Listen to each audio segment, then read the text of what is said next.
have 5 blocks. So the block 1 gives a basic idea of health with a special reference to environment. Then the block 2 deals with the issues related to emergency disaster preparedness and management in industrial setting. So then the block 3 cover the various aspect of occupational safety and management.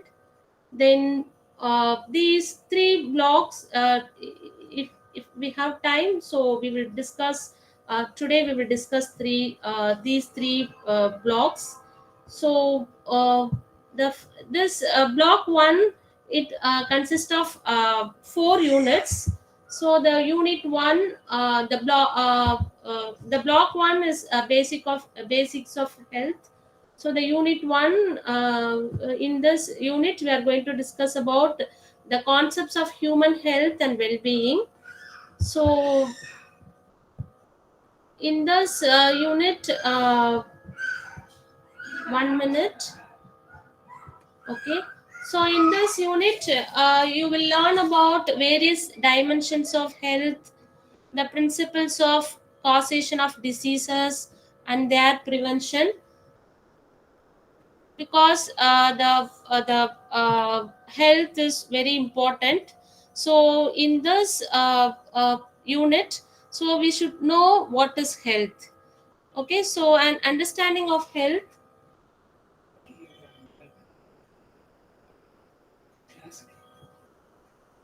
Link அவங்க தான் சென்டர்ல இருந்தா கொடுப்பாங்க. So an understanding of health is the basis of all healthcare. So there are various definitions of health. Probably the oldest definition is the absence of disease. So it is a general definition for health. Okay, so we thought, what is health? Health is in our physical body there is no disease, no disability in our body. So that is called, we think, that is good health. But in good health have various dimensions. So what are the dimensions are there in, so in what based on that we will discuss on later. So in some cultures health is also considered equivalent to harmony. So they define as being at peace with the self, community and the universe. So however there is no clear definition of health. So the knowledge of determinants of health is not clear. So therefore, so in this unit, so you will learn what are the different dimension of health, how that what are the determinants, what are the factors determine the health. So then what are the concepts of causation of disease, then various indicators of health and disease, and concepts of prevention of diseases. So these are the main objectives we will discuss in this unit. So the first, the changing concept of health, because the over the centuries the concept of health have been changing.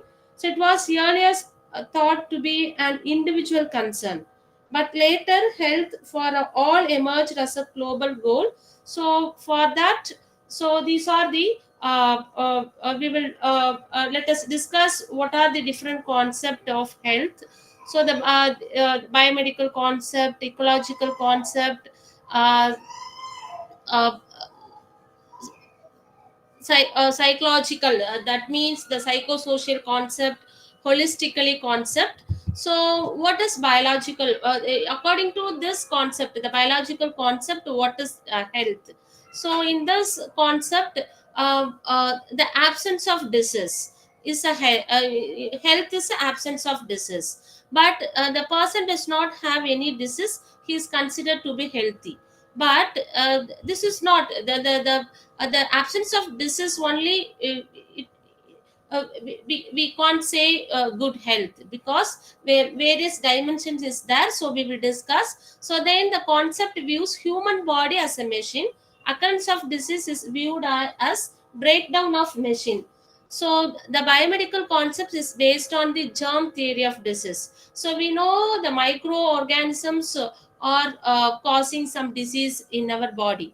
Okay, so especially the bacteria and fungi, so causing many disease, even virus. Okay, so the virus is is one of the major disease causing microorganisms. So this type of microorganisms are causing some diseases in our biological body. So therefore, if we affected some diseases, so therefore we can't say this is not good health. Okay, so many factors are influencing. So however, this concept is very narrow, so as it cannot describe many important health problems like malnutrition, chronic diseases, and accident. So these also the factors also involved in the health. Okay, so therefore this is where the biological concept says. So the another important concept, ecological. So according to this concept, health is dynamic equilibrium between man and environment, because the environment is very important. It is also one of the major factor to determine our health. Okay, so therefore, if the environment is polluted by some pollutants, definitely that pollution causing some health problems. So therefore, but that is not only affecting health. So the environment also it is one of the one of the factors determine our health. So therefore this concept emphasize the role of environment and support the need for clean air, safe water, then ozone layer in the atmosphere. So how we can conserve the clean environment also is important for determine our health. But this is what this concept says. So then the another important concept, psychosocial concept. So here this concept emphasizes that health is not only biomedical phenomenon. So a number of others factors, social, psychological, cultural, economic, and political factors have an influence on health. Okay, so then the another concept is called holistic concept. So this holistic concept, they consider all three components, biomedical, that means biological, ecological, and psychological concept. So it defines health as a unified and multidimensional process involving the well-being of the whole person in the context of his environment. So the holistic concept implies that all sectors of the society have an effect on health. Okay, so okay, so many concept is there, but what is health? So the definition of health is very important. We are going to understand what is health. Okay, so what is the correct definition of health? Okay, so the Oxford Dictionary defines state of being well in body or mind. So this is what the Oxford Dictionary says, what is health. So the Webster's dictionary, so that dictionary defines health as the condition of being sound in body, mind, or spirit, especially freedom from physical disease. So this is what here also the biological concept only involved in this definition. Okay, so then the define as defined by Perkins, he defined health as a some relative equilibrium of body. So like that. So because this is also the biological and environmental ecological concept only involved in this definition. So but the World Health Organization, so in 1948, defined health as a state of complete physical, mental, and social well-being, and not merely the absence of disease or infirmity. So this is a definition for health. So the health, it is the health is not only depend on our physical, not only depend on mental, not only depend on social. So the physical, mental, the state of complete physical, mental, and social well-being. So these three dimensions are mainly involved in good health. Okay, so based on these dimension only we can say, so I have good health. Okay, so to this has been added a further class that includes the ability to lead a socially and economically productive life. So many then finally this is a correct definition of health. Okay, so then what are the different dimension? So the health is multi-dimensional.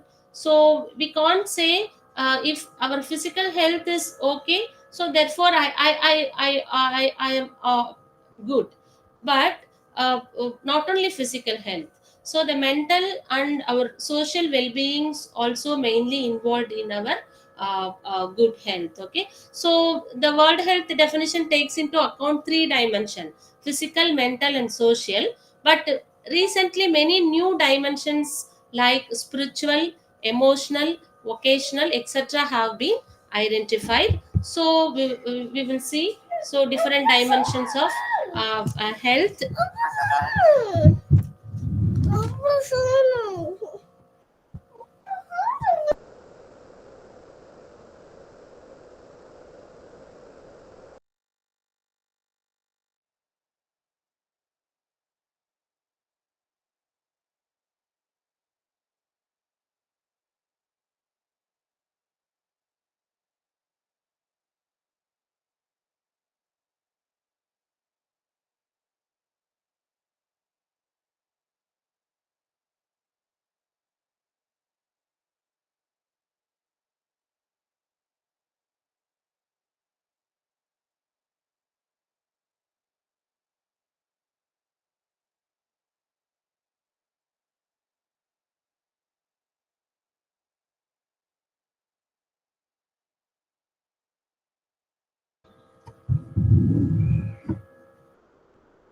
Sorry for the disturbance. So I will shall I continue my presentation?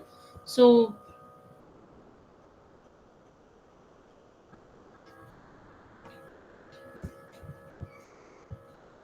so the health have various dimensions. So what is physical dimension? So these dimensions relates to the structure and functioning of the human body. So according to this dimension, health is a state of perfect functioning of body. So then in which every cell and every organ, so the physical means our physical appearance, physical body. So there is no disease in our physical body, there is no disability, there is no any problems in our physical health. So that is called physical health. Okay, so the all the organs of the body are unexpressional in size and function normally. So all the special sense are intact. So these are the our physical good breathe. So then good the sound sleep. So these are the some physical dimensions. Okay, so it is nothing but physical dimension. It is our physical health. Okay, so the good appearance of our physical health. So then what is mental dimension? So it is mainly our mind. Okay, so the mental health is not only absence of mental disorder, but it is a state of balance between individual and surroundings. So earlier, physical and mental dimensions of health were considered as two separate entities. However, research has indicated that both these dimensions are closely interrelated. So the poor mental health affects physical health, because that is so why the World Health Organization define a state of complete physical, mental and social well-being is a definition for good health. Because if our mental health is affected, so definitely our physical health also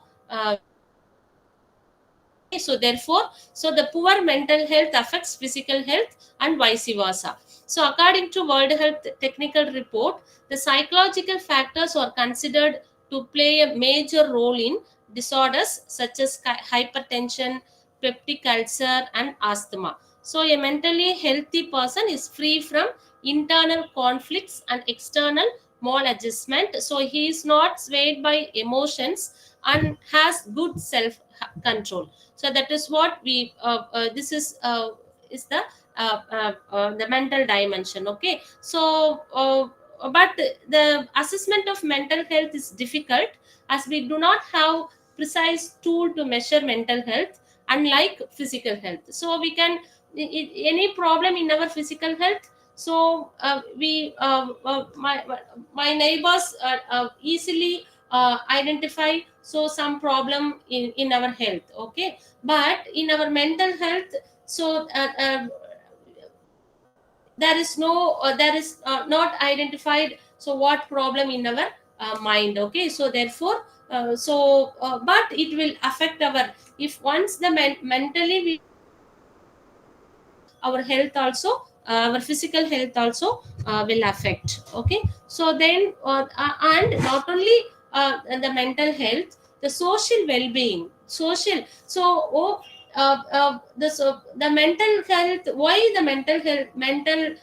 health is affected, because of surroundings, society. Okay, so in our family have some problem na definite, so our mental will affect. So that if our mental will affect na definite, so our physical health also will be affected. Okay, so that is way. So that is the social dimension also is very very important in our health. Okay, so is here the, especially the social relationships as part of broader concept of health. Social well-being means a state of harmony within the individual and other members of the society. So a person who plays social roles according to his or her status and is apt in establishing and maintaining harmonious relationship in family and community and work is considered socially a healthy person. Okay, so how our relationship uh, uh, from others, so based on that our uh, re- this is also one of the factors determine our health. Okay, so on the contrary, when he fails to perform these roles, neglect social relations, in, indulge in gets involved in homicide, suicide, crime. So these are these considered as a abnormal. Okay, so then the social integrated person is less isolated and has a greater sense of empowerment. So then the another dimension, spiritual. So the spiritual dimension is also one of the important. So it has been considered that the spiritual dimension plays an important role in health and disease. Under this dimension, an individual feels committed to some higher being and strives to find the meaning and higher purpose in life. So it is a relatively newer concept and is difficult to explain, because this is also create in our mind, in our heart. Okay, so then the emotional, the another one is emotional dimension.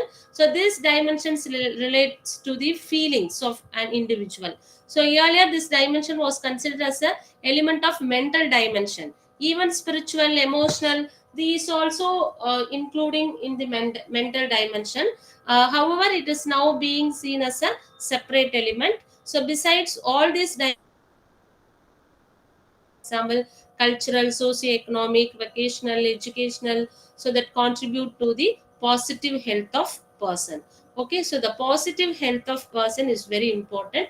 So that is determine our health, good health. Okay, so then what is positive health? So positive health describes a state of perfect functioning. Okay, so of body and mind, so that is called positive health.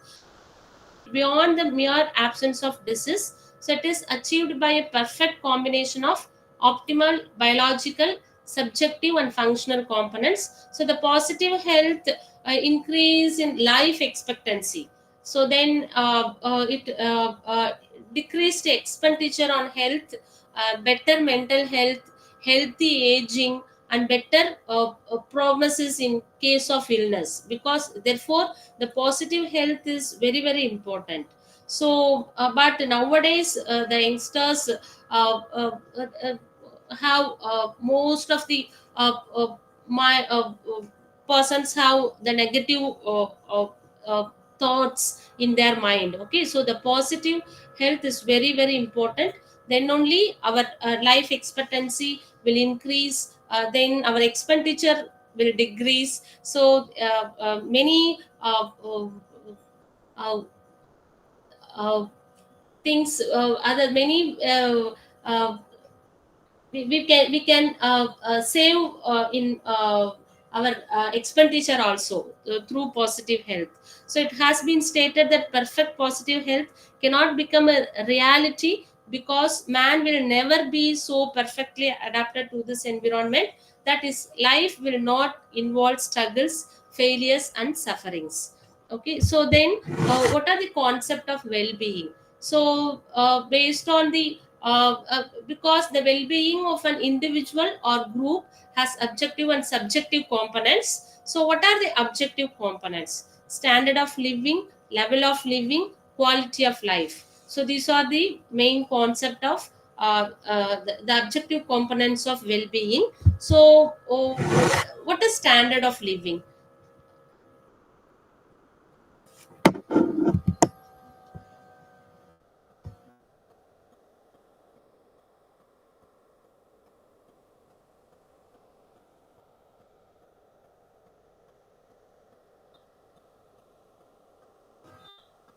So it refers to the usual expenditure, the goals consumed, and the services enjoyed by an individual.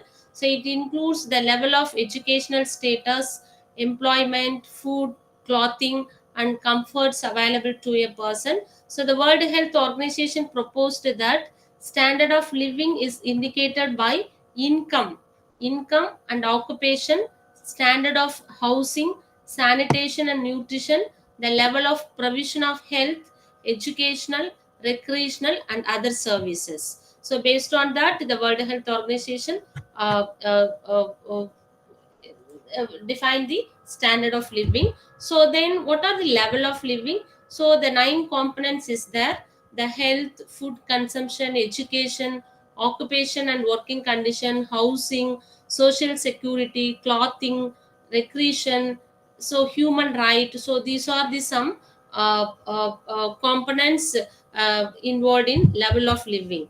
So then quality of life. So the quality of life is a combined indicator of physical, mental, and social well-being.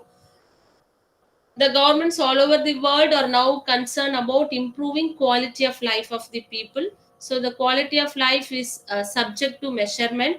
So the common indices that are used included physical quality of life, and now more commonly the human development index. Okay, so what are the physical quality life index? So the infant mortality. So the according the infant mortality and life expectancy and literacy. So these are the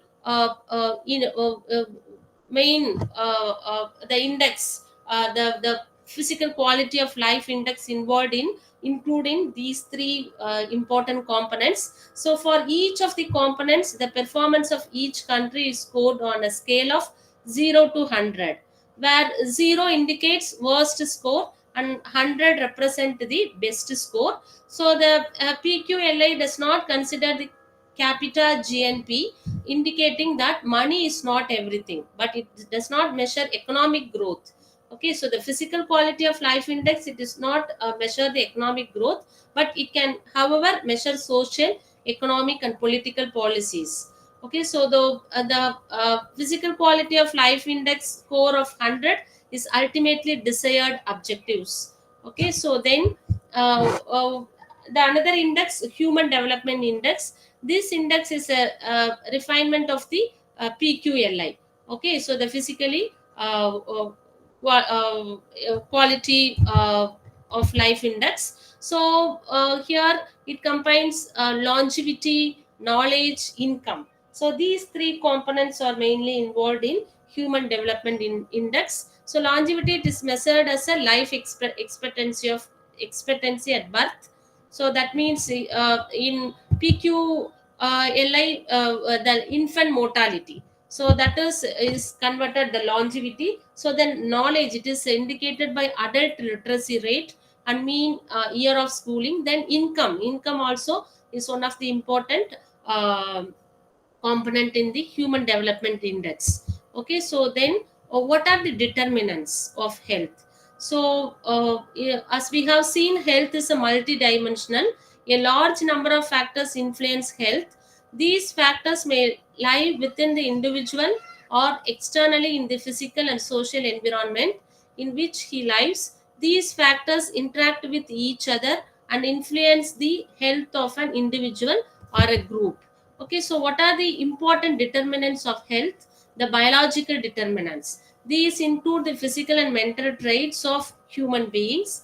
So then, biological determinants means which to some extent are determined by their genetic makeup. So the biological determinants are of importance of conditions like obesity, diabetes, chromosomal abnormalities, certain types of cancer.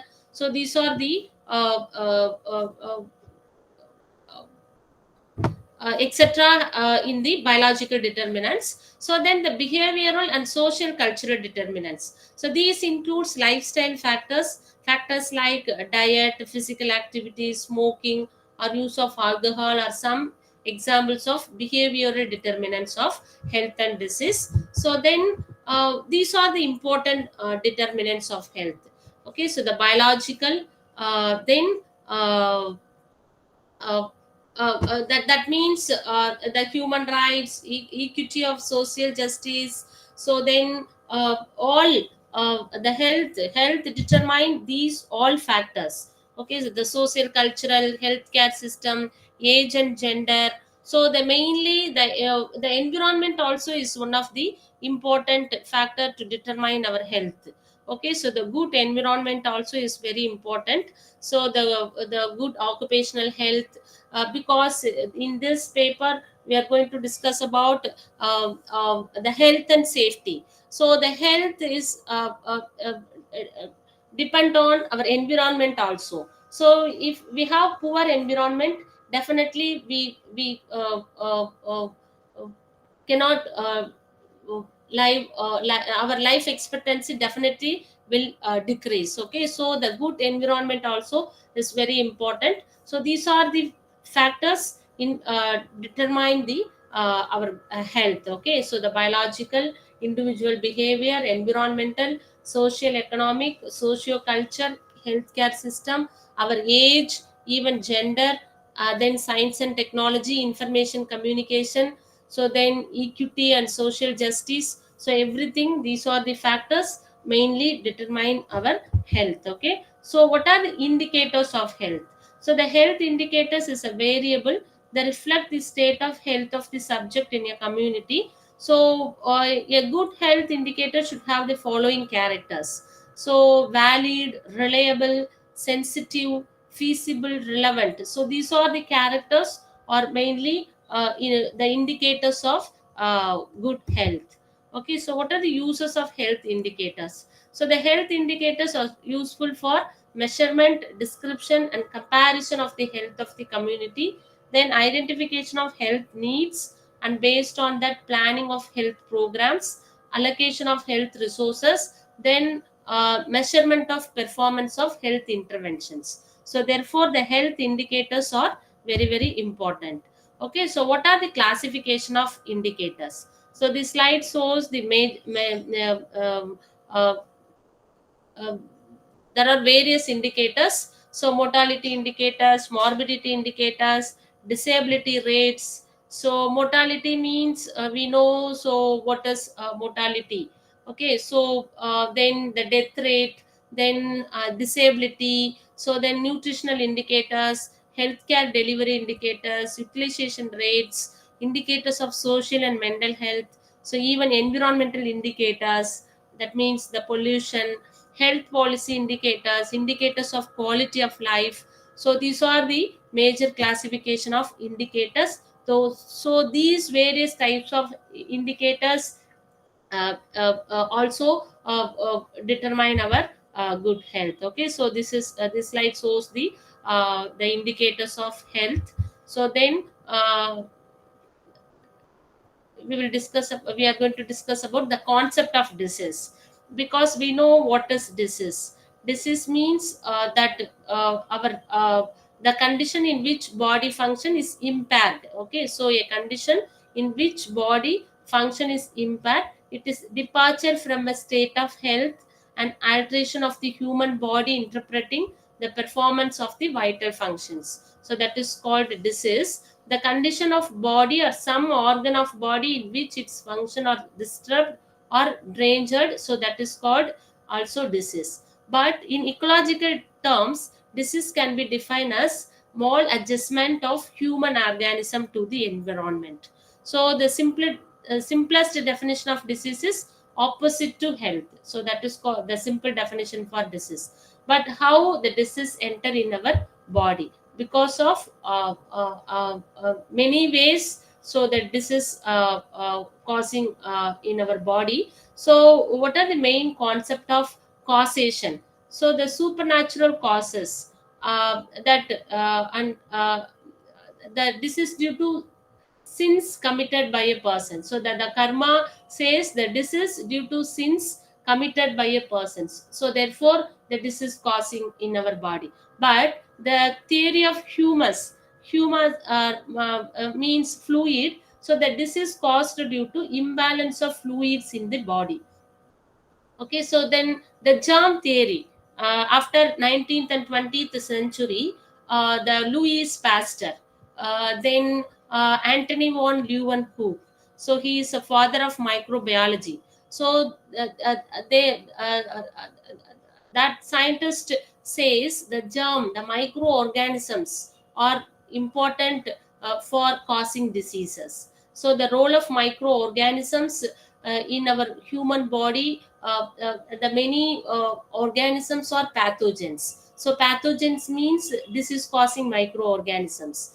Okay, so the once the microbes enter into our body, so that microorganism causing some diseases. Okay, so therefore the germ theory so is enter into 19th century. So after that the epidemiological trade, so this is based on the principle that interaction between three types of factors: agent, host, and environment, are required to produce a disease. So for example, tuberculosis. So tuberculosis is caused by the bacterium Mycobacterium tuberculosis. So it is a bacteria causing tuberculosis. So however, not everybody exposed to this bacterium suffer from tuberculosis. Certain host and environmental factors like malnutrition, even malnutrition means the nutrients scarcity.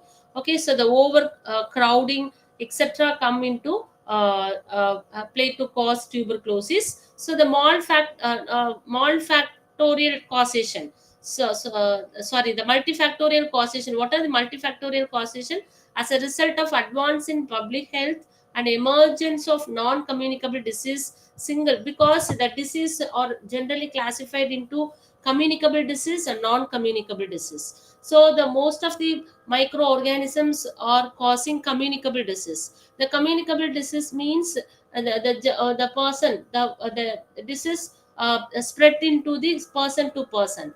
Okay, so but non-communicable disease, for example, obesity, cancer. So some diseases are non-communicable diseases. So this type of diseases coming the way of hereditary, so like that. Okay, so the mostly the microorganism causing communicable diseases. Okay, so that is called the multifactorial causation. As a result, advance in public health and emergent non-communicable disease, single cause idea had to be abandoned, as it could not explain the cause of chronic disease, likely coronary heart disease, because the disease also defined the chronic disease and some acute disease. Chronic means some toxic substances or some pollution, the long after a long exposure, so we will get some diseases, so that is called chronic. But the short term exposure, that is called acute diseases. So some diseases are acute, so within 1 or 2 days of exposure, so we will get some diseases. Okay, so it is now known that these diseases are caused by multi factors like excess intake of fat, physical inactivity, smoking, etc. The term agent is replaced by causative factors. So the multifactorial concept after multiple approaches for prevention and control of a disease. So then, what are the web of causation? So this model was just suggested by McMohan and Pook. So this model is ideally suited for the study of chronic diseases. Chronic diseases means after long term exposure. So in our occupational, we are working, for example, so the one person is working in painting. So he in painting, in paints have many toxic metals, especially lead is present in the paints. Okay, so that the person after 10 years or 15 years, his occupation is painting, so definitely the lead is accumulated in his body. So this after a long time exposure only, so he will get some diseases. For example, even in cancer, because the lead is a carcinogenic. Okay, so that is called chronic diseases. So then where the multiple factors interact with each other to cause the disease. So the for here this figure shows the causation of some coronary heart disease. Okay, so but here it is not clear, but this is so how the diseases the web, the interlinked, many diseases are interlinked. So this slide shows that. So then what are the natural history of disease? So the term natural history of disease describes the way in which disease involves from its earliest, so phase of pre-pathogenesis to its termination as recovery, disability, or death in the absence of treatment or prevention. So each disease has its own natural history, so which may vary from individual to individual. So let us consider the events that take place in the natural history of disease. So that is called, so the pre-pathogenesis phase. What is pre-pathogenesis phase? This is the phase period to involvement of host. The disease agent has not yet entered the host, but the factors which favor its interactions with the human host are already existing in the environment. So that is called pre-pathogenesis phase. So pathogenesis phase means so it begins with the entry of the disease. So the agent is enter into the human body, the host. So then the disease agent multiplies and induce disuse and psychological changes, and this is progress through the period of incubation and later through early and late pathogenesis. So that is called pathogenesis phase. So then, so how we can prevent the disease? So the prevention means all actions aimed at eradicating, eliminating, or minimizing the impact of disease and disability. So the concept of prevention is best defined in a context of levels traditionally called primary, secondary, and tertiary prevention. So there is also concept of primordial prevention. So let us get brief understanding of these concepts. These have been discussed in details about unit 2 and block 3 also. So we will discuss what are the different types of prevention of diseases, so in later. Okay, so then what are the levels of prevention? So the prevention the primordial prevention, so it consists of actions and measures that inhibit the emergence of risk factors in the form of environmental, economic, social, and behavioral conditions and cultural patterns of living. So the primary prevention can be defined as the action taken so period to the onset of disease. So then the secondary prevention is defined as the action which halts the progress of a disease and its incipient stage and prevents complications. So that is called secondary prevention. So then the tertiary means the disease process have advanced beyond its early stage. So that is called tertiary. So we will discuss in block 3 also. So then now shall we move to unit 2? So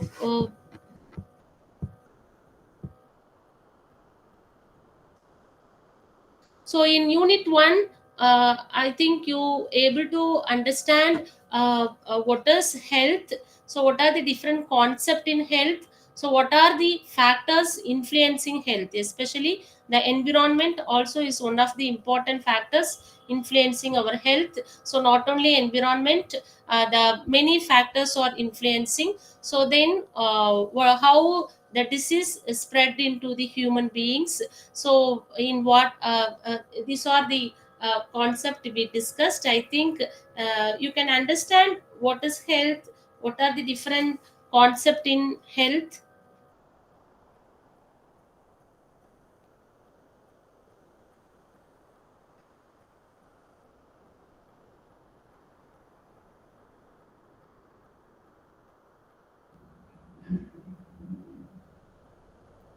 Anyone can tell what you can understand this concept, what is health, what are the various dimensions in the health, so what are the factors influencing. Yes, Yeah. ma'am, you can carry on. Yes, ma'am, Yeah, it is okay. clear till now. Yeah, okay, thank you. So, shall we move to the unit 2, environment and its impact on health? Because the environment also is it is very important in our health. So, therefore, we are going to discuss this unit now. So,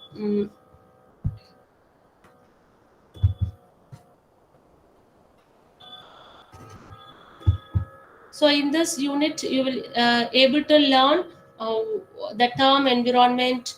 Then what are the important components in the environment?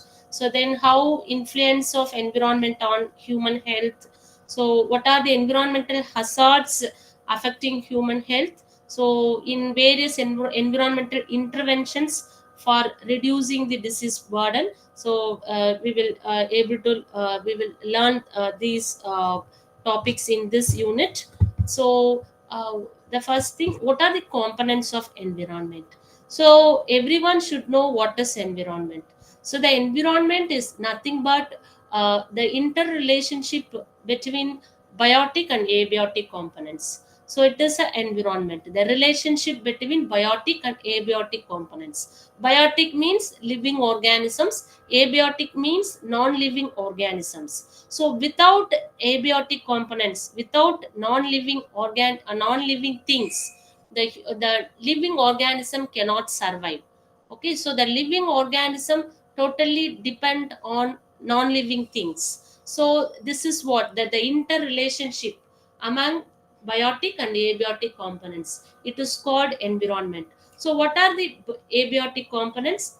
Air, water, soil, housing, climate, geography, heat, light, noise, debris, radiation. So these are the then these are the abiotic components. Okay, so without these abiotic components, so the human being cannot survive in the environment. Okay, so the environment can be divided into three components: physical, biological, and psychosocial. So here the physical means it is a abiotic. So it is nothing but air, water, soil. So air, water, soil. So the natural environment, it consists of atmosphere, hydrosphere, lithosphere, and biosphere.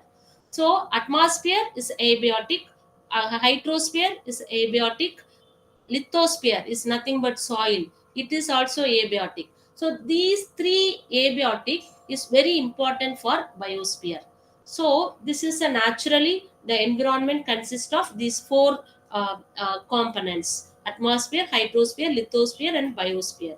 So without first three sphere, the biosphere cannot live in the earth. Okay, so then the biological means man, virus, microbial agents, insects, rodent, animals, and plants. So in ecological concept, we can classify producer, consumer, decomposer, like that. Okay, so then the psychosocial, the cultural values, customs, beliefs, habits, attitudes, morals, religion, education, lifestyle, community life, health services, social and political organization. So these are the psychosocial.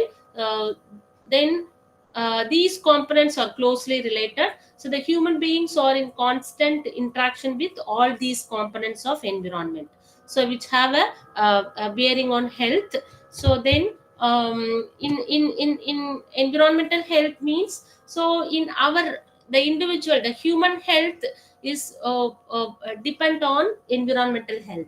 So if the environment is polluted by some pollutants, so definitely our health also have some problem. Okay, so the environment health is the study and management of environmental conditions that affect the health and well-being of humans.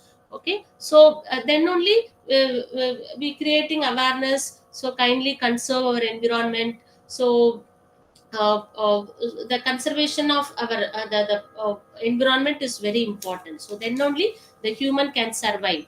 Okay, so the environmental health comprise those aspects of human health, including quality of life, that are defined by physical, biological, social, and psychosocial factors in the environment. The biological factors generally refers to the disease causing agents like the microbes. So the physical factors refers to the temperature, because the temperature, humidity, precipitation, wind, etc. Because if the temperature will increase in our global, so we cannot survive. Already the temperature now increasing, so then only we are facing climate change, global warming. Many places that means earthquake, so many cyclone, so many disaster nowadays is occurring because of increasing temperature. Then humidity also is very important physical factors in our environment. So the humidity, the water molecules in the atmosphere. So the yeah, so the humidity means in Tamil Padam. So that is also very important. Then precipitation, wind, etc. The chemical factors refers to the allergens, chemical pollutants. So then the psychophysical factors include stress, interpersonal relationship. So it also refers to assessing, correcting, controlling, and preventing those factors in the environment that can potentially affect adversely the health of present and future generation. Okay, so the health of present and future generation is depends on because of the environment health is very important, then only we can our generation will uh, live in future. Generation also can survive. Okay, so that is important, so therefore the environmental health is very very important. So what are the environmental hazards? So maybe biological, chemical, physical, so psychological, sociological. So many hazards are there. So what are the biological hazards? So the uh, uh, the uh, the environmental health also is important, but because why the environmental health will affect because of hazards. Okay, so the hazards are many ways. So what are the biological hazards? There are living organism or their product that are harmful to humans, especially microorganisms, some virus, bacteria, fungi. So the microorganisms, some harmful plants and animals also. So then what because the waterborne diseases, so the microbes enter into the water bodies. So what are the sources of microbes enter into the water body? Because of solid waste, the dumping of solid waste, the dumping of waste in the land. So then near river basins, So the sewage, then industrial effluents. So these are the major sources of water pollution. So therefore the waterborne diseases will occur. So then that diseases that are transmitted through drinking water, for example, it will cause poliovirus, hepatitis A virus, salmonella, shigella, cholera, so amoebic dysentery, giardia, cryptosporidium. So these are the some bacteria, protozoans, virus or enter into the drinking water. So we will drink that contaminated water, definitely our health will affect. Okay, so these are the some biological hazards in the environment. So then these disease organism can produce illness in those who consume untreated contaminated water. So the foodborne diseases also, the salmonella, again salmonella is one of the causing waterborne disease and also causing foodborne disease. Then the salmonella, the serotype enteritis, Escherichia coli. Escherichia coli is an indicator of water pollution. So Escherichia coli, that means we called E. coli. So the E. coli present in the water, drinking water, definitely that water is contaminated by pollution. Okay, so it is not potable water. So it is an indicator of water pollution, E. coli. Okay, so then the vector-borne diseases, the improper environmental management can cause vector-borne disease outbreaks, especially the malaria, dengue. So these are the diseases caused by some vectors. So then arthropod-borne diseases. So this is transmitted by insect or other arthropods. Example, the Louis encephalitis, log crossi encephalitis. So these are the some arthropod diseases transmitted by mosquitoes and the typhus transmitted by fleas. Okay, so these are the some arthropod diseases. So these diseases also caused by the contaminated water. So then the physical hazards. So what are the physical hazards? These includes airborne particles, temperature, humidity, equipment design and radiation. So these are the some physical hazards in the environment. Airborne particles means dust, then some particles. Okay, so even gases, chemical gases, carbon dioxide in the, then NOx, SOx. So these are the some gases present in the atmosphere, but that gases are and is comes under chemical hazards. But here there are some particulate matters. Okay, so in air, so that is also one of the physical hazards. Smoke, dust. So these are these, even temperature, humidity. So then radiation also is one of the physical hazards in the environment, because the ultraviolet radiation from sun, the UV radiations penetrate in the earth because of ozone depletion. Okay, so then the psychological hazards. So these are the environmental factors that produce psychological changes, so expressed as stress, depression. So the psychological hazards is depend on environment. Okay, so the poor environment definitely causing some psychological hazards, stress, depression and other mental health condition. Then sociological hazards, these results from living in a society where where one experiences noise. Lack of noise pollution is very dangerous to other, compared to other pollutions. Noise is very dangerous. Okay, so the noise pollution created by society. So it is one of the sociological hazards. Okay, so the high frequency of noise, so it will affect, it will causing many diseases, heart diseases, hypertension. So these are the disease caused by noise pollution. So then what are the, so the these are the some hazards. What are the hazards present in the environment? So there are then what are the impact of environmental hazards on human health? So there is growing concern about the links between the environment and health. Human are responsible for polluting the environment, because why we are studying what is environment, what are the hazards in the environment, why the good health is important, because these our working environment, the occupational health is very very important. Okay, our working environment is very important, so therefore we are studying this paper. Okay, so the human are responsible for polluting the environment, which in turn has shown its effect on the health. So the health and environment are interlinked. Okay, so the health and environment are interlinked. It has been estimated that 24% of the global burden of disease and 23% of all deaths were due to modifiable environmental factors. For example, pollution, occupational risk, land use practices, and sanitation. Okay, so these are the factors causing some global burden of diseases, increasing global burden of diseases because of these factors. Okay, so then what are the pollution in the environment, in the occupation? Okay, air pollution, we know already. So what is air pollution, what is water pollution, soil pollution? So these are the major general classification of pollution. Environmental pollution, so generally classified into air pollution, water pollution, and soil pollution. In noise is including in the air pollution. So then heat pollution, some marine, so marine pollution, thermal pollution, these type of pollutions including in the water.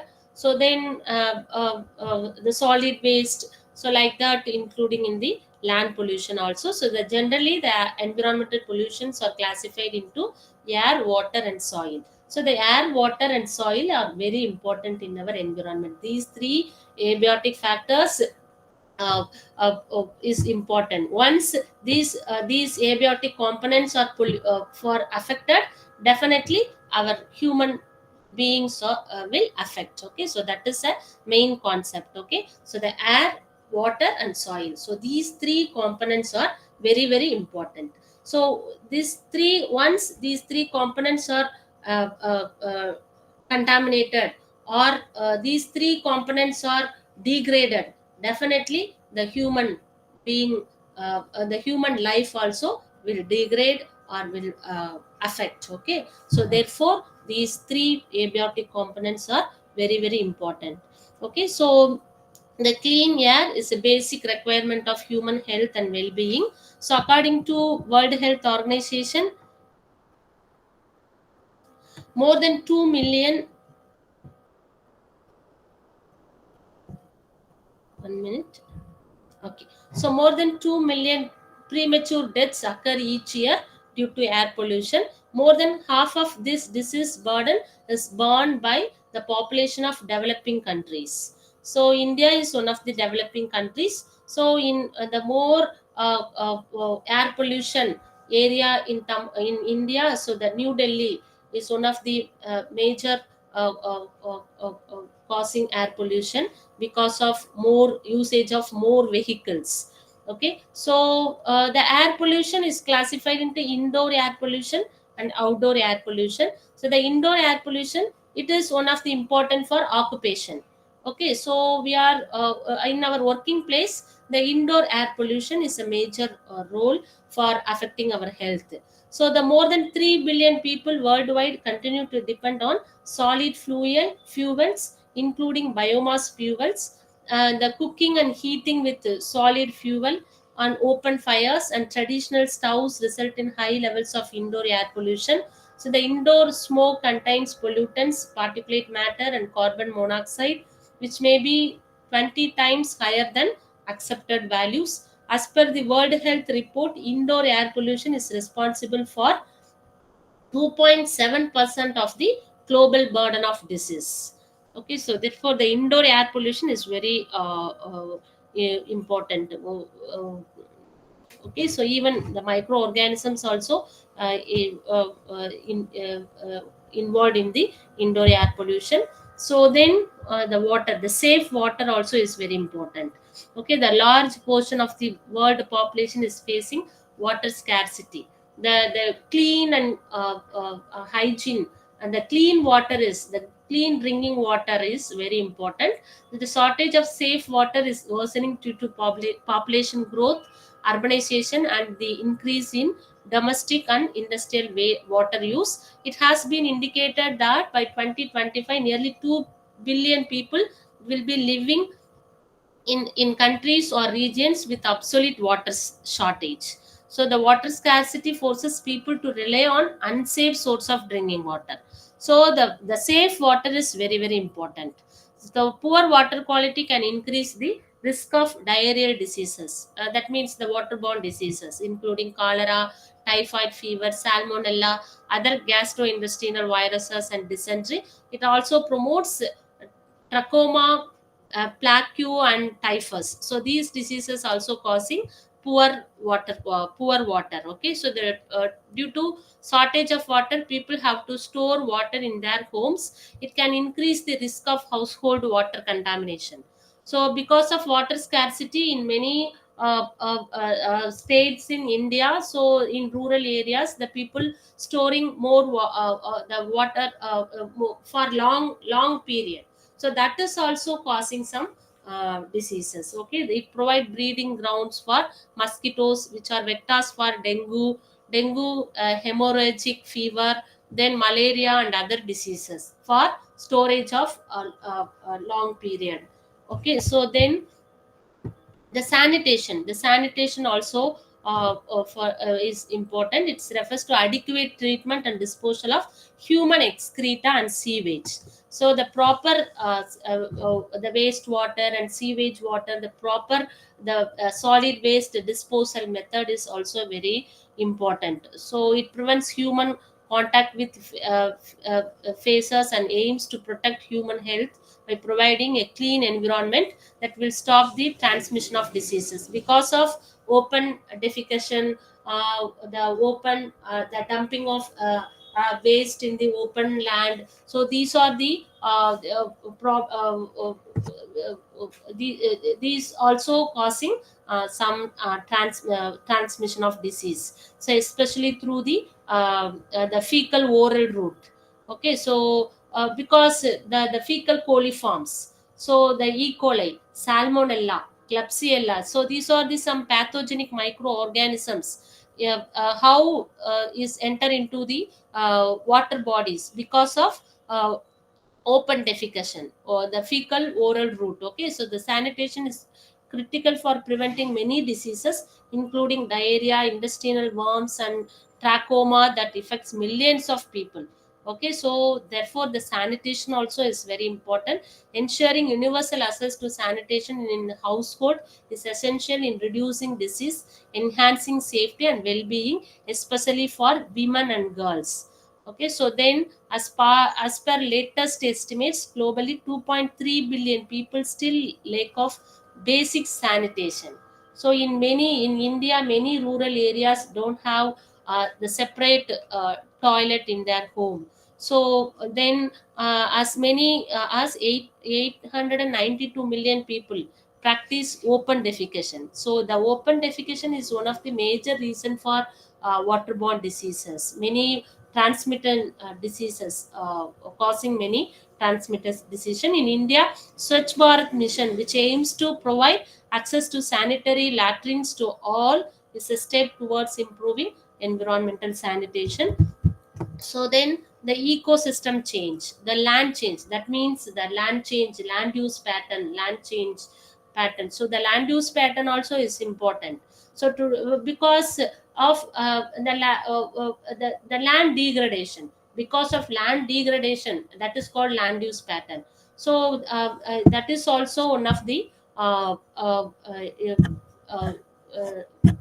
factors influencing our health. Okay, so it is also the impact on health. Okay, so the increasing pressure of agriculture and livestock production or stressing the world lands and pastures. Desertification affects human health through complex pathways, increased poverty. So because poverty also is one of the major environmental issues due to less nutrition, population displacement, water, food, and vector-borne diseases and air pollution. So then the climate change. Okay, so then the another one is the climate change and health. So because the climate change means the changing of weather, the changing of the uh, climate. Okay, so that means the fluctuations in the short term fluctuations in weather can cause acute adverse health effects. Okay, so the sudden change in climate, so that cause acute adverse health effects. Extreme of heat and cold lead to heat stress or hypothermia, increasing death rates from heart and respiratory diseases because of sudden heat and sudden cold. So that also causing some diseases. So weather extremes, heavy rains, flood and hurricanes also have severe impact on health. So then approximately 6 lakhs deaths occurred worldwide. So, weather related natural disaster in the 1990s, and 95% of these were in poor countries. Okay, so the example frequent cyclones, earthquakes, and other natural disaster in various parts of the world. Even in India, so we are last 10 years we are frequently facing many natural disaster, say cyclone, earthquake, so flood. So like that we are facing many natural disaster in the last 10 years. Every year some disaster is occurring. Okay, so the climate, because of climate change, so the climate conditions affect the disease transmitted through water and via vectors such as mosquitoes. So then the another important problem in problem is a global warming. So about two-thirds of solar energy reaching earth is absorbed and heats of earth's surface. So the global warming means it is an increasing temperature. Because of increasing temperature, the global temperature, the average global temperature will increase. Why the temperature will increase in the earth? Because of carbon dioxide emission, the high level of carbon dioxide. So because the CO2, why the CO2 is one of the major reason for global warming, because the plants only absorb, have ability to absorb the CO2, but the deforestation, because of deforestation, CO2 is a the greenhouse effects, the trapping gases in the atmosphere. So therefore the heat is trapped in the atmosphere. So then therefore the global temperature will increase. So therefore the change also will come.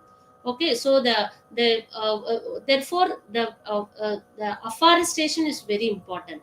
What are the major causes of environmental degradation? The main cause is deforestation, then overpopulation. So because of overpopulation, the deforestation will occur more.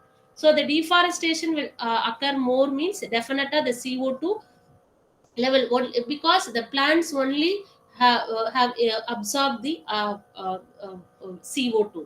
Okay, so therefore, so then only we will get oxygen also. Okay, so we are the sinks of CO2. So we are taking oxygen, then we are uh, uh, now so carbon dioxide is the emission. So not only human beings, industries, many sources of the CO2 sources are many. Okay, so therefore the forest is very important, then only our environment. So because the ecological concept, the ecosystem is very very important. So the diversity of flora and fauna, the biodiversity, so it is very important for then only the conservation. We should conserve our nature, we should conserve our biodiversity, the rich flora and fauna. Then only the human being can survive.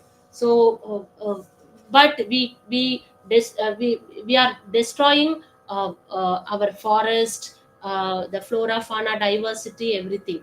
So then therefore the CO2 will increase. So the CO2 will increase na, definitely the global temperature will increase. The global temperature will increase na, definitely the sea level rise.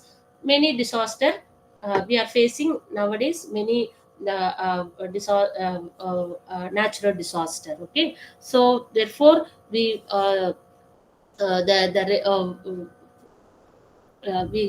we should conserve our nature. So the nature is very important. Then only we can survive. Okay, so uh, the heat radiates back to the atmosphere trapped by greenhouse gases, so with then such as carbon dioxide. So the greenhouse effect regulates the surface temperature. So the human activities, particularly burning of fossil fuels over the last many years. So the burning of fossil fuels also very important, one of the major source of CO2 emission. So have released large quantities of CO2 and other greenhouse gases to affect the global climate change. So not only CO2, some other greenhouse gases, methane, and then CFC, chlorofluorocarbon. So then some NOx, many gases or the greenhouse gases also mainly involved in the global warming. The atmosphere concentration of carbon dioxide has increased by more than 30% since pre-industrial time, trapping more heat in the lower atmosphere. So it has resulted in melting of glaciers, rise in sea level, climate change, which in turn have led to displacement of habitation, increased disease, particularly vector-borne and other communicable diseases.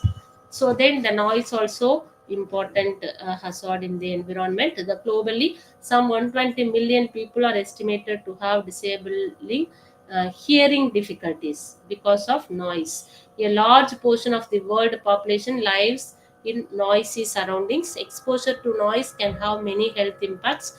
There are described as follows: prolonged or excessive exposure to noise can cause hypertension, then ischemic heart disease, then above 80 dB may increase aggressive behavior. So the normal, the permissible limit in the noise in the urban, the 80 dB may increase aggressive behavior, disturbed sleep, etc. So uh, uh, the noise is also very dangerous pollution in the environment. So then what are waste and human health? So the improper waste management, because the solid waste, especially the management of e-waste, also very is a big problem in the world. Okay, so the waste management can have negative impact on both environment and public health. So the negative impact can be due to different handling and disposal activities, resulting in soil, water and air pollution. So inadequately disposed of or untreated waste may cause serious health problems for populations surrounding the area of disposal.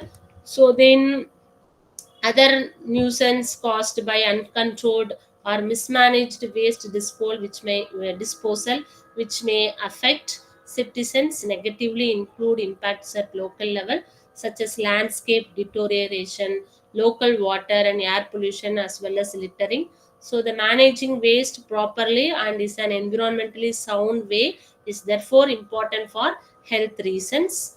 Unattended waste lying around attract flies, rats, and other creatures that in turn spread disease. Normally, it is the wet waste that decomposes and releases a bad odor. Even the dumping of waste, solid waste, it will produce methane. So methane is one of the greenhouse gas. So this leads to unhygienic conditions and thereby to rise in the health problems. Okay, so then especially the waste is classified into solid waste, liquid waste. So especially the solid waste, the managing of solid waste is a big problem. So it contaminated either due to waste dumping or leakaging from landfill sites. The uncollected solid waste also increase risk of injury and infection. So in particular, organic domestic waste poses a serious threat since they ferment, creating conditions favorable to the survival and growth of microbial pathogens. So the direct handling of solid waste can result in various types of infectious and chronic diseases, with the waste workers and the rat pickers being the most vulnerable. So waste from agriculture and industry can also cause serious health risk. Then disposal of industrial hazardous waste with municipal waste can expose people to chemical and radioactive hazards. Then uncollected solid waste can also obstruct storm water runoff, resulting in the forming of stagnant water bodies that become the breeding ground of disease. So the waste dumped near water source also causes contamination of the water body or the groundwater source. Then direct dumping of untreated waste in rivers, seas, lake result in the accumulation of toxic substances in the food chain through the plants and animals that feed on it. Okay, so these are the major problems in solid waste. So then the hazardous waste. Hazardous means the toxic waste. Okay, so the annually about 12 million tons of inert waste are generated in India from street sweeping and construction and demolition debris waste, and in the landfill sites it occupies about one third of total municipal solid waste. So annually about 12 million tons of inert waste are generated in India. So then the exposure to hazardous waste can affect human health, children being more vulnerable to these pollutants. So many studies have been carried out in various parts of the world to establish connection between health and hazardous waste. So then the e-waste also, the managing e-waste also is a big problem in the country.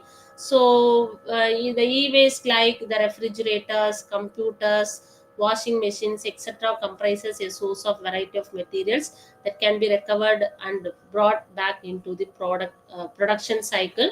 So over 1,000 different chemicals as heavy metals, that means the polycyclic aromatic hydrocarbons, polychlorinated biphenyls, and brominated flame retardants are identified in the e-waste. So because these chemicals are present in the e-waste, so the population exposed to potentially hazardous substances through inappropriate and unsafe management practices related to e-waste is increasing.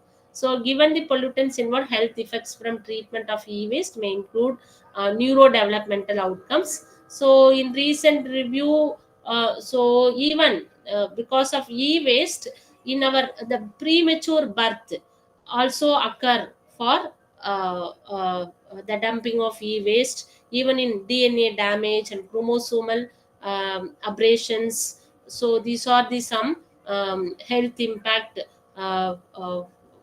the health disease causing because of that e-waste. Okay, so this relatively recent and growing problem needs to be addressed by suitable epidemiological studies in vulnerable population, especially the pregnant women and children. Okay, so then the healthcare waste. So the another type of hazard is healthcare waste. So this waste, uh, uh, especially the 85% is general non-hazardous waste comparable to domestic waste. The remaining 50% is considered hazardous material that may be infectious, chemical, and radioactive. So the disposal of hospital waste, that is means the biomedical waste, so that is called healthcare waste. So the proper disposal, the proper recycling, so the incineration is one of the best method for biomedical waste, especially the needles, some other waste in the waste coming from hospitals. So then that because of the healthcare waste also causing some diseases. So then mm, okay, so the healthcare waste is reservoir of potentially harmful microorganisms. Then every year, the healthcare waste result in millions of hepatitis B, HIV, and hepatitis C infection. So waste and byproducts can also cause injuries. So, for example, radiation burns or sharps inflicted injuries, poisoning, and pollution. Okay, so then this is what we discussed in the unit 2. So I think in this unit you can understand what is environment. So what are the uh, uh, mm, different types of pollution. So what are the environmental hazards. So how it will affect our health. So in that way, so definitely you can understand. So now shall we move to unit 3. So overview of occupational health. So any anybody have doubt in unit 2?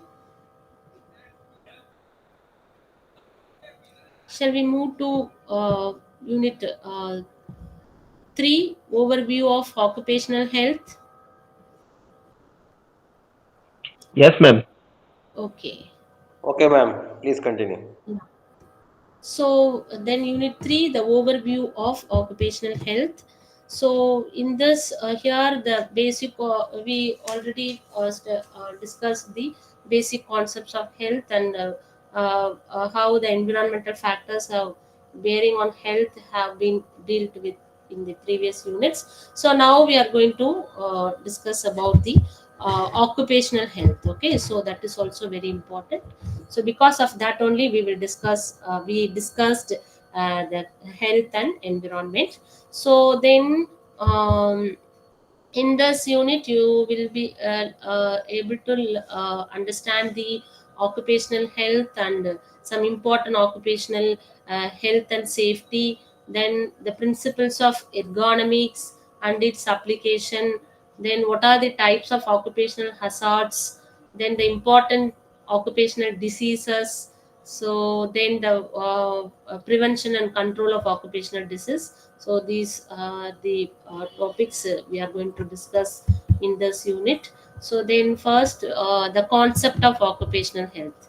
So we know what is health now. So then what is occupational health? So uh, uh, the joint ILO and WHO, the Committee on Occupational Health, so it is the first session held in 1950. Okay, have the following definition: occupational health should aim at the promotion and maintenance of the highest degree of physical, mental and social well-being of workers in all occupations. So 1 minute.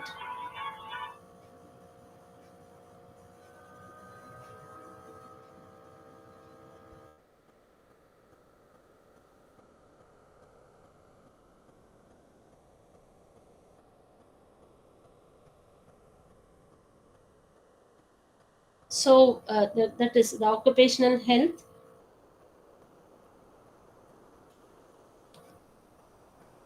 So that is the health. Okay, so uh, that means the workers. Okay, so workers in all occupations, the physical, mental and social well-being of workers in all occupations. So the prevention among workers of departures from health caused by their working conditions, the protection of workers in their employment from risk resulting from factors adverse to health, the placing and maintenance of the workers in an occupational environment adapted to his physiological and psychological equipment, and to summarize the adaptation of work to man and of each man to his job. So it is a definition for concept and sorry, definition of occupational health. Okay, so the International Labor Organization and World Health Organization, so these two organization define the what is occupational health. Okay, so the occupational health deals with all aspect of health and safety in the workplace and has a strong focus on primary prevention of hazard. So that is a simple understanding for occupational health. So it deals with the aspect of health and safety in the workplace and has a strong focus on primary prevention of hazards. Okay, so what are the disease, the global burden in occupational? As per WHO, World Health Organization, about 120 million occupational accident with zero point 0.2 million fatalities are estimated to occur annually, and some 68 to 157 million new cases of occupational disease may be caused by various exposure at work. So the occupational injuries account for 0.9 percentage of the global daily lost. Okay, so the burden of occupational disease in India and Pakarapa is, it is a burden of occupational disease in global. So what is the status in India? So the incidence of work related morbidity and mortality in India is very high. So it is estimated that 17 million occupational non fatal injuries the 70% of the world, and 45 fatal injuries, okay, so occur in India each other. So then, this is what the occupational the problem statement, in the global and in India. So then, what is ergonomics? So the ergonomic is now a well recognized discipline and constitute an integral part of any advanced occupational health service. Okay, so what are the principle and applications of ergonomics? So the term ergonomics is derived from Greek word ergon. Ergon meaning work and nomos meaning law. Okay, so the ergonomics can be defined simply as the study of work.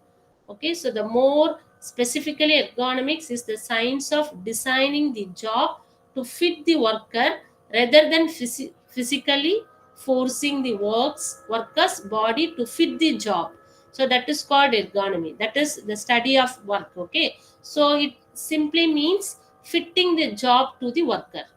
Okay, so the training in ergonomics involves designing of machines, tools, equipment, and manufacturing process, layout of the place of work, method of work, and environment in order to achieve greater efficiency of both man and machine. Okay, so that is the safety of man and machine. So that is one of the important principles of ergonomy. So the objective of ergonomics is to achieve the best mutual adjustment of man and his work, so for the improvement of human efficiency and well-being.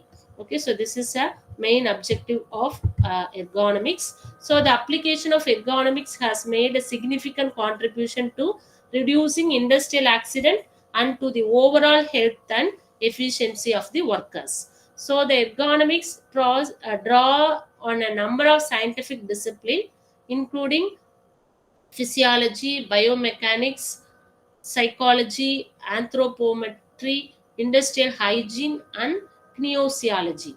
So, what are the major applications? So, the industries increasingly require higher production rates and advance in technology to remain competitive and stay in business. So, as a result, jobs today can involve frequent lifting, carrying, and pushing or pulling loads without help from other workers or devices. So then increasing specialization that requires the worker to perform only one function. So then working more than 8 hours a day, working at a quicker uh, pace of work, such as faster assembly line speed, so having tighter grips when using tools. So these are the some applications. So what are the occupational hazards? We will discuss in coming blocks in detail what in ergonomy. So therefore now we are going to discuss the occupational hazards. Okay, so the occupational environment is a sum of external conditions and influence which prevail at the place of work and which have bearing on the health of the working population. So that is called occupational environment. So the basically there are three types of interactions in working environment: man and physical, chemical and biological agents, man and machine, man and man. So these are the some interactions in the working environment. So an industrial workers may be exposed to different types of hazards depending upon his occupation. What are the different hazards, occupation hazards? So they are classified into physical hazards, chemical hazards, biological hazards, mechanical hazards, and psychosocial hazards. Okay, so then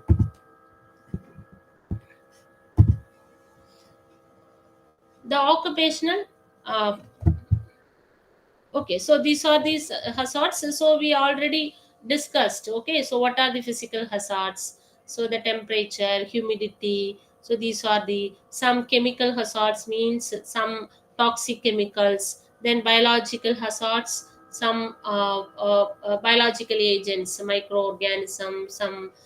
So then So these are the some even mechanical hazards means mainly the machineries, so like that. So these are the so we these different types of we will discuss in detail in later. So then occupational dermatosis. So this is one of the major disease in occupational health. Okay, so the occupational dermatosis is a big health problem in many industries. Okay, so these are so in this is the how which hazard for influencing the particular disease. So like that we are going to discuss now. So the occupational dermatosis is a big health problem. These are skin disorder, so associated with exposure to toxic chemicals. Okay, so because the toxic hazards also present in the occupational areas. So the chemicals are other agents in the workplace. Okay, so the contact dermatitis is reported to comprise 90 to 90% of the cases of occupational dermatosis. So it includes irritant contact dermatitis, allergic contact dermatitis. So dermatitis means is it is a skin disorder, it's a skin disease. Okay, so then contract urticaria. So other occupational dermatitis include infections, malaria, uh, psoriasis, parenchyma, photosensitivity, statistics, then Asian, chloroasians. So these are the some other occupational dermatitis. So these are the all disease related to skin. Okay, so that is called occupational dermatitis. So then the causes of occupational dermatitis may be physical, biological, chemical. Okay, so these are the major hazards causing these disease. Okay, so physical means especially heat, cold, moisture, friction, pressure, x-ray and other rays. So this is a reason for causing dermatitis. Some chemicals also causing this occupational dermatitis, like acids in chemical industries. So these are the chemicals: acids, alkalis, dyes, solvent, grease, tar, pitch, chlorinated phenols. So these are the some chemicals also causing this type of disease. Then biological agents such as virus, bacteria, fungi, and other parasites, plant products, leaves, vegetable, fruits, flowers, vegetable dust, also causing the occupational dermatitis. The dermatitis producing agents are further classified into primary irritant, then sensitizing substance. So then the primary irritants, for example, acids, alkalis, dyes, solvent, etc., cause dermatitis in workers exposed in sufficient concentration and for a long enough period of time. So sensitizing substance, that means on the other hand, allergic dermatitis occurs only in small percentages of cases due to sensitization of the skin. Okay, because of the sensitive, some people have sensitive skin, so definitely that they affect in the occupational dermatitis. Okay, so then what are the prevention? Occupational dermatitis is largely preventable if proper control measures, because therefore the PPE is very important in occupational the preventing of occupational hazards. PPE, personal protective environment. So the wearing of gloves is one of the prevention for dermatitis. Okay, so the pre-selection, so it is classified pre-selection. So these workers should be more medically examined before employment.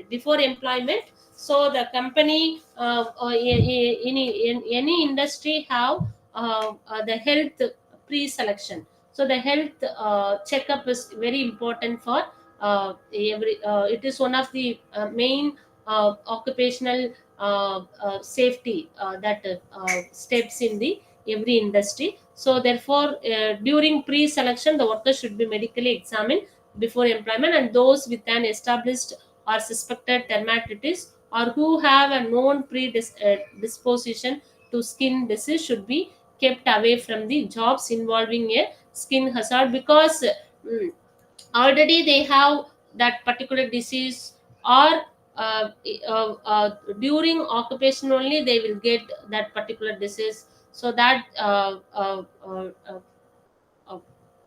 identification is very important. So then protection, the workers should be given adequate protection against direct contact by protective clothing, long leather gloves, that is means the PPE, personal protective equipments. So then aprons and boots, the protective clothing should be frequently washed and kept in good order.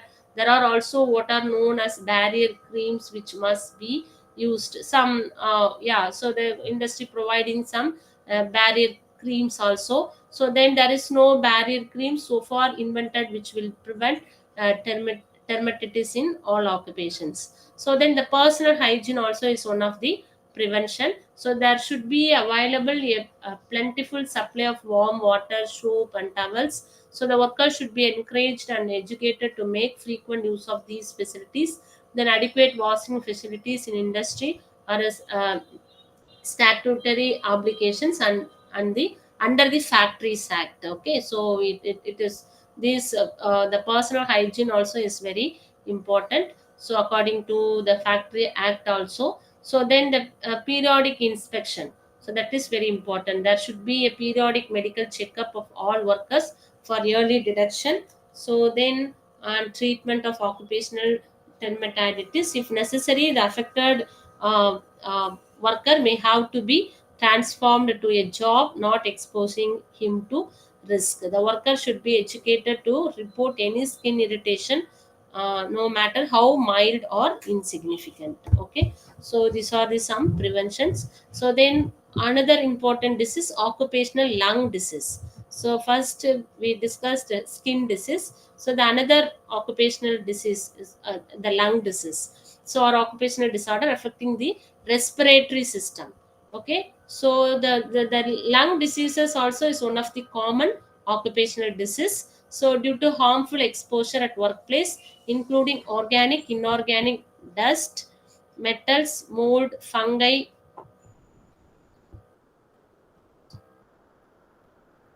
Yeah, okay. As fungal spores, etc., and can be classified as follows: obstructive occupational airways disease, pneumoconiasis, hypersensitivity pneumonitis, occupational respiratory cancer, pleural diseases. So these are the some lung diseases caused by occupational occupation. Okay, so the obstructive occupational airways disease, that is called occupational asthma. Okay, so the pneumoconiasis, the coal workers frequently affect that particular disease: pneumoconiasis, asbestosis, silicosis. So the burning of coal, or the mining, the extraction of coal. So in the workers working for extracting coal, so definitely that workers will affect pneumoconiasis, asbestosis, silicosis. Then some hypersensitivity pneumonitis. So pneumonitis is caused by fungi. Some that means Bacchososis, farmer's lung. So these type of disease causing. So the occupational respiratory cancer, that means the bronchogenic carcinoma and mesothelioma due to asbestos exposure. So these are the some diseases. So then what are the preventive measures? So the dust control. So the lung disease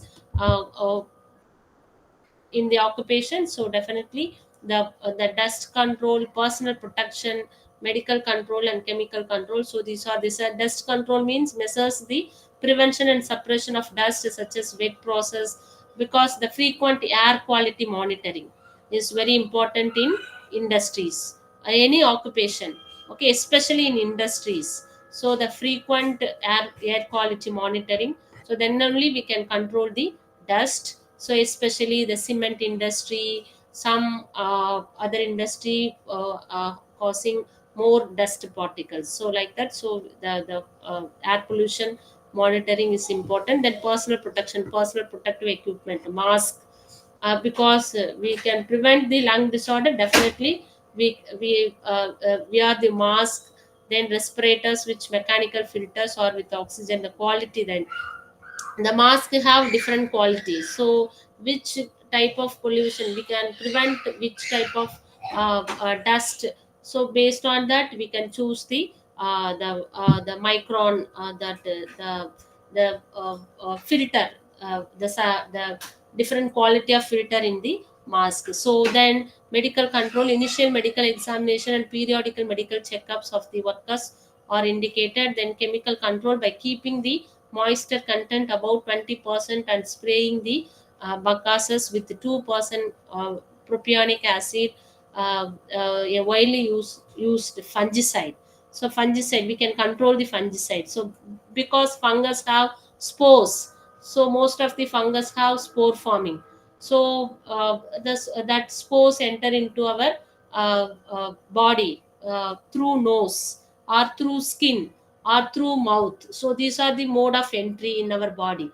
So how the toxic chemicals or toxic hazards or the micro or the pathogens enter into our body. So what are the mode of entry? So our nose, mouth and skin. So these are the enter point. So therefore we can prevent the mostly the nose, okay, the spore forming fungi. So through our nose only enter into our lungs. So therefore we can prevent that the moisture, the spraying the buckases with 2% propionic. So that is control the fungicides. Okay, so therefore, so these are the some control measures. So then the another important occupational disease, occupational cancers. Okay, so the occupational cancer is caused wholly or partially by exposure to cancer causing agent, that is called carcinogen at work or by a particular set of circumstances at work. Okay, so the cancer is also the important occupational disease. So the globally 19% of all cancers are attributable to the environment, including work setting, resulting in 1.3 million deaths each year. So the World Health Organization, International Agency for Research on Cancer, has classified 107 agent, mixture and exposure situations as carcinogenic to humans. Because of based on the production, based on the industry. So according so what they are the industry, the type of based on the manufacturing, the product, which product they are manufacturing. So based on that, some the carcinogens will emit. So the long, it is a chronic disease, cancer is a chronic disease. So the small, the ppm, parts per million, the small concentration of some toxic chemicals enter into our body and accumulated in any organ. So then it will cause some abnormal growth in our body. So after long term exposure only we can identify.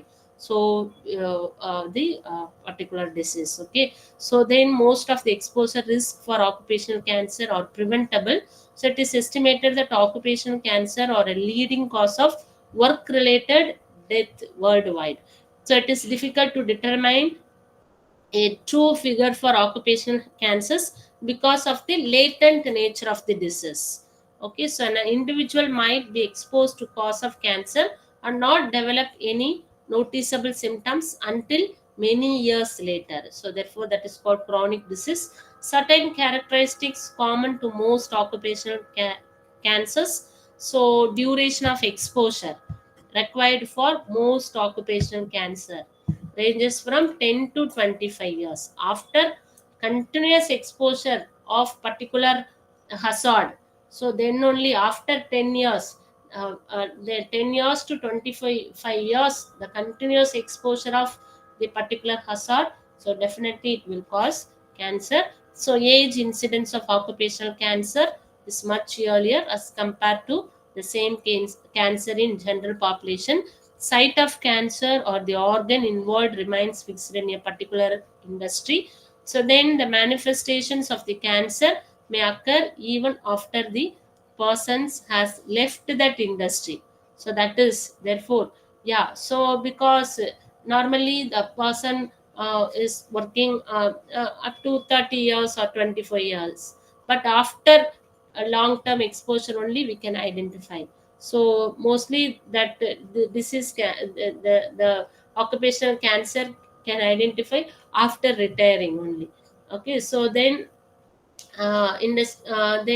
the occupational cancer is caused by exposure to carcinogens in the workplace. Okay, so then some biological carcinogens. What are the carcinogens in the industry, in the occupation? So the what are the biological carcinogens? Some microorganisms also have ability to induce cancer. Okay, so the virus, especially the virus, have been known to cause cancer either by damaging cells directly or by decreasing the body's ability to control abnormal cells, because the cancer means is it is a growth, abnormal growth in our body. Okay, that is the abnormal cell growth in our body, so that is called cancer.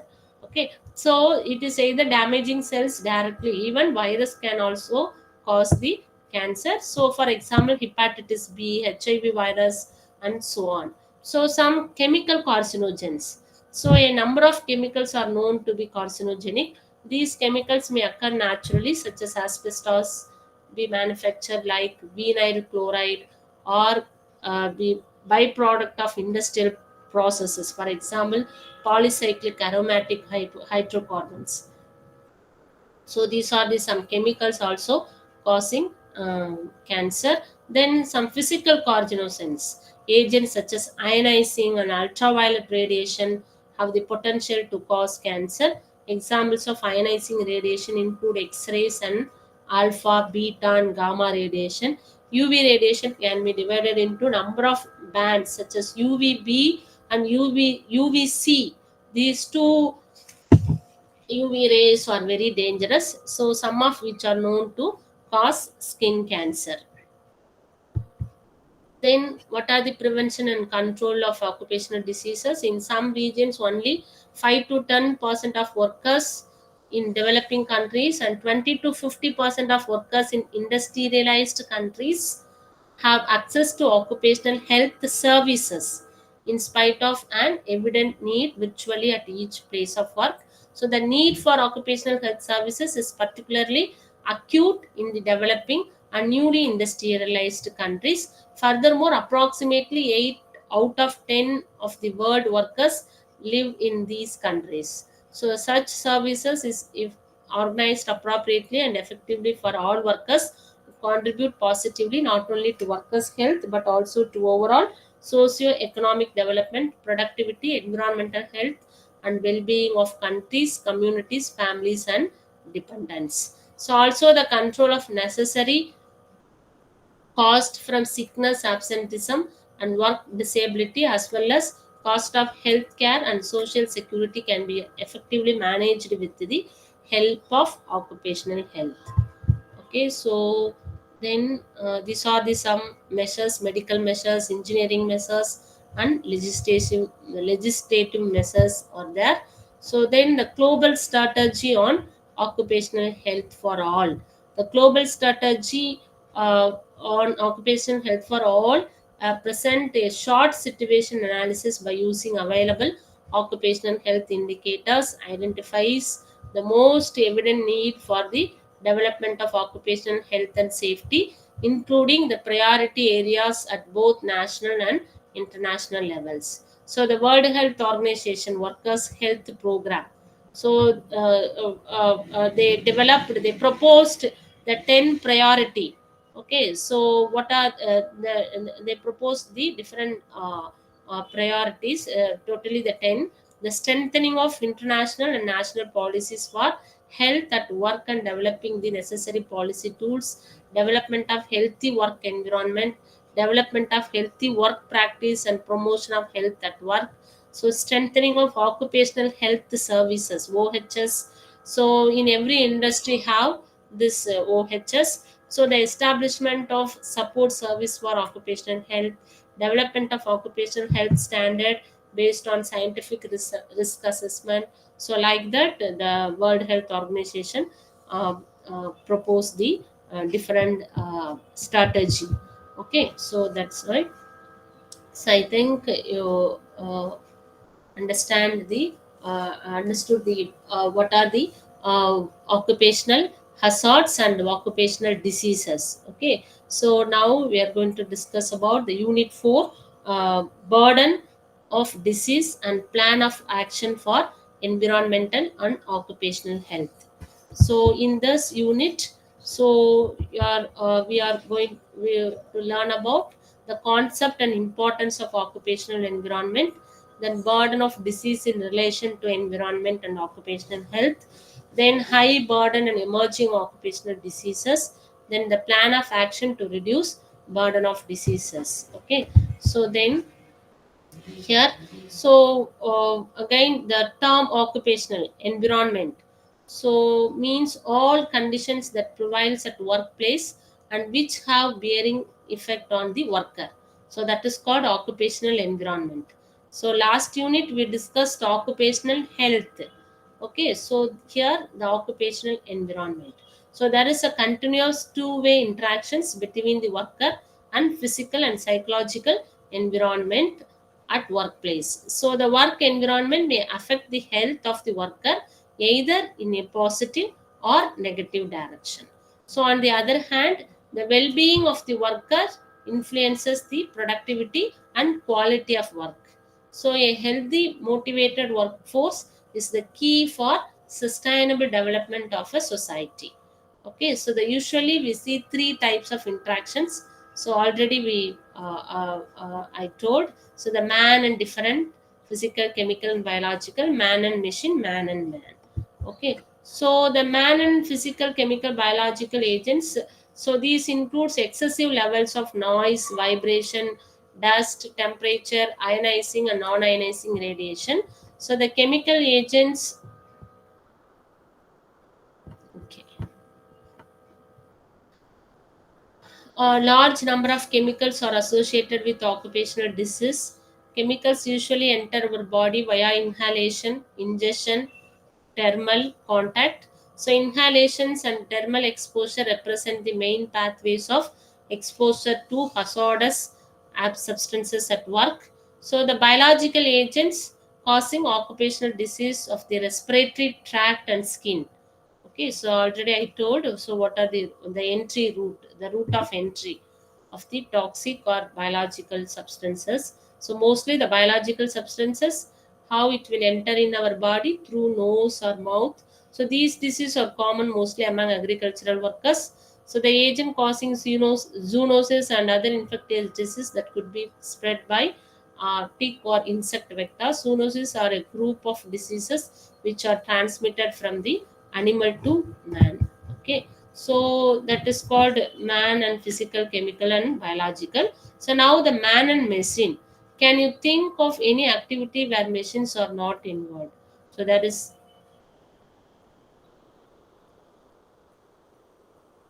not involved. So there is involvement of machines in virtually all workplace now. So many new types of machineries are also introduced each year. So the working for long hours with the different types of machines definitely affects the health of the worker. Okay, so then the man and man, for many people it's the working environment where they spend most of the working hours. So usually a worker interact with colleagues, superior, and other supporting staff at workplace. So the poor human relationship often result in a job frustration, stress, anxiety, and depression. Okay, so the man and man, the relationship between our colleagues also very important. Okay, so then only we will work in a peaceful mind. Okay, so that therefore the man and man also, that relationship, that environment is also very important. Okay, so then,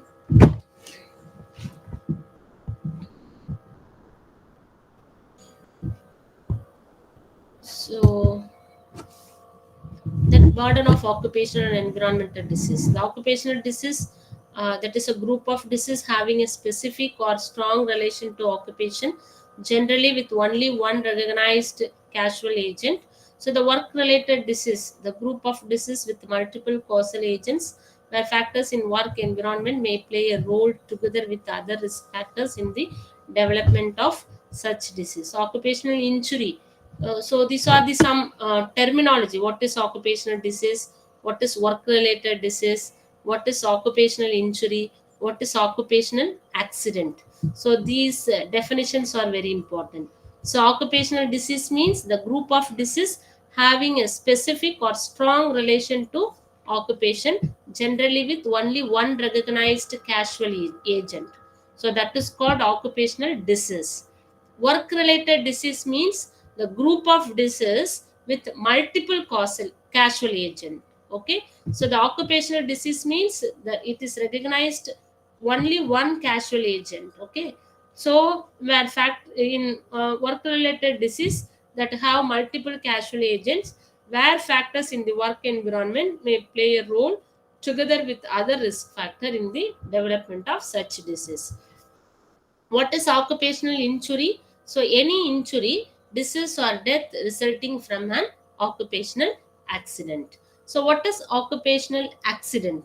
It is an unexpected and unplanned occurrence, including act of violence in connection with work, which result in any worker incurring an injury, disease, or death. So, these are the some important definitions we know. So, therefore, so then what is the plan of action for environment and occupational. So the concept of prevention, the primary, secondary, and tertiary. Okay, so these are the three uh, types of prevention. So the prevention of occupation disease can be primary, secondary, and tertiary. So the primary prevention means that we have to reduce the risk factor. Okay, so that is called primary prevention. So already we I told unit 2, so we will discuss in unit 4. So therefore yeah, so the primary prevention means that we have to reduce the risk factors of a disease to such level that the disease should not happen. The secondary prevention, it involves presence of occupational disease before they become clinically apparent and starting the treatment process. So that is called secondary prevention. The third level prevention, the tertiary prevention, involves reducing the adverse effects of any hazardous agent on health of a person. So that is a three definite types of prevention. Okay, so then so now we finished block 1. So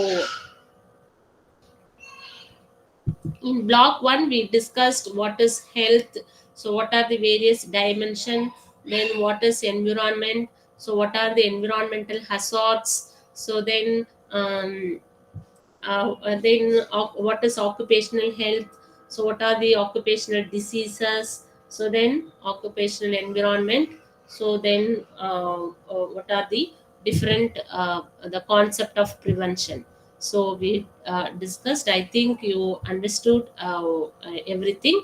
So now uh, we are going to discuss about block 2. Okay, so the emergency, disaster preparedness and management, industrial setting. So now the time is 3:34. So shall we take a break now, 10 minutes? We will take 10 minutes break Sure, now. ma'am. Yeah, yeah. Okay. Okay, so now the time is 3:34. So you come back at 3:40